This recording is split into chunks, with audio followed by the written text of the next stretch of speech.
This time tomorrow, Donald Trump will be arriving at Windsor Castle for the second of his state visits to the United Kingdom. That's pretty extraordinary. Normally it's only one per presidency. It's going to be a big occasion. He's very fond of the United Kingdom. He loves the pomp and circumstance, but also it's an opportunity, I suppose, for the Prime Minister here. But this really is about head of state to head of state, which means it's about kings and presidents. What do you think of what's happening in the next 24 hours in your country with the Donald? Well, I was in the Oval Office 2 weeks ago, and I've got to tell you that the President was very, very excited. Excited because it's unprecedented. Never before has a second state visit happened with an American president. Excited to see the King because he has a great reverence for the British royal family. And I think really excited to go to Windsor, which, you know, has just the most amazing history going back all those centuries. So, yeah, he's excited about it. He and Keir Starmer have been getting on reasonably well, although as the president lands, he'll be aware that the Prime Minister is very much on the ropes, having had to sack the British ambassador in Washington just a few days ago. So it is not all going to be straightforward, believe you me. How aware, if you don't mind me asking, how aware is the President in that Oval Office conversation, or as much as you can reflect on it, about this huge revolution that you are leading in the United Kingdom? Is he aware of everything from the flag being put up on as many light poles as possible to obviously those marches of recent days and your surge in the polls? Does he just say, Nigel, I've seen the numbers, or does he see what's happening across the country? It always amazes me just how much the Americans know, the American administration knows about what's happening on our side of the pond. They are fully aware. They know there is a political revolution going on. They don't speak out in public. They don't publicly support any side because, you know, he has to get on with the Prime Minister of the day. But how can I put it? There are those in the Republican administration who are very excited by what's happening in the United Kingdom. I think that's about as diplomatically well as I possibly could have put it. Yes, correct. All right. Now, also, there was a huge defection from somebody from the shadow cabinet in the Tories over to you. Danny Kruger is his name. This bloke's out and about saying Conservatives are over. This is what people need to understand around the world that will see this online and people watching us in Australia right now, is you are getting people from the front line of the Conservative team saying, bugger this, I know where the future is, and it's with you and reform. Yeah, I mean, look, you know, there's no way our Conservative Party can win the next general election. Literally zero chance. They won't be forgiven for betrayal after betrayal. Reform is the only party that can beat Labour next time round. We're surging in the polls. And, you know, despite the fact the Tories have had a good run for 200 years, this is now the new energy. Reform is now the new party of the individual, of liberty, of small business. And frankly, I think the Conservatives will effectively be consigned to history. It's a huge statement, but hey, it was made by Danny Kruger himself yesterday.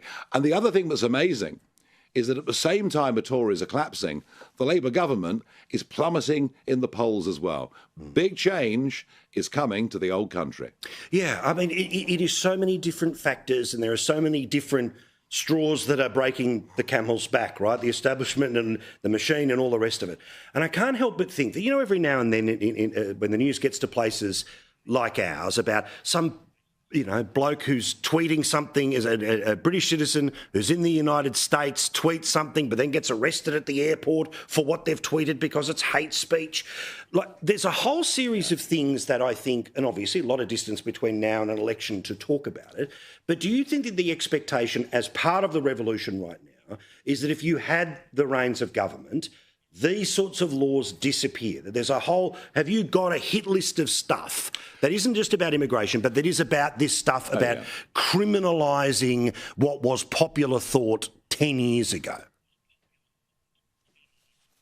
Yeah, it's outrageous. It's appalling. It's been enshrined in law.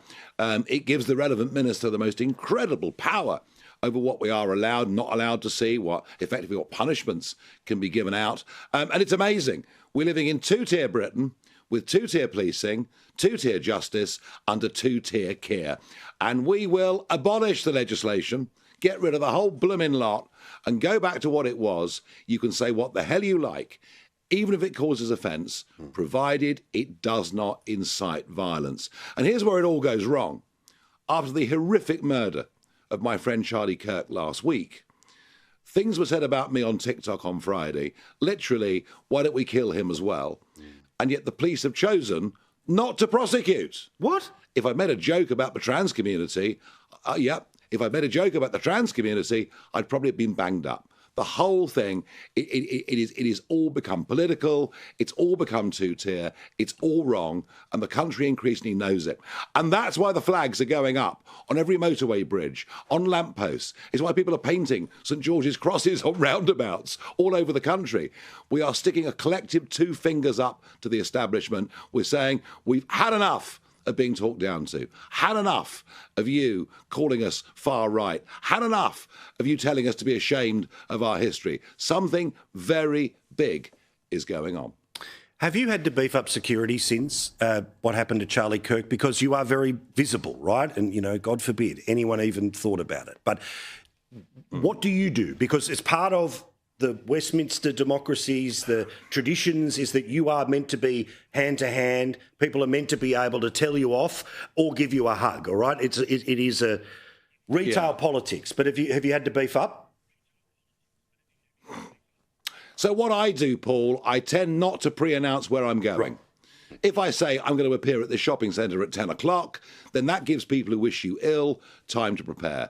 If I just rock up at a shopping centre at 10 o'clock, then I can have very frank and often very humorous conversations with people. So, yeah, my modus operandi, it has had to change. I make no bones about it.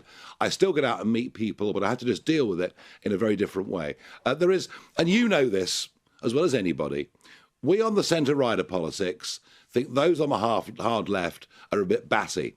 Many on the hard left think we're evil. And that is the basic problem that we've got. Yeah. Great point. Thank you, Nigel. We love you, mate. Looking forward to seeing that shirt. I'm sorry to shirt front you about it on TV, but I'm just excited seeing it, and I thought, why not take a chance? Thank you, mate. Nigel Farage.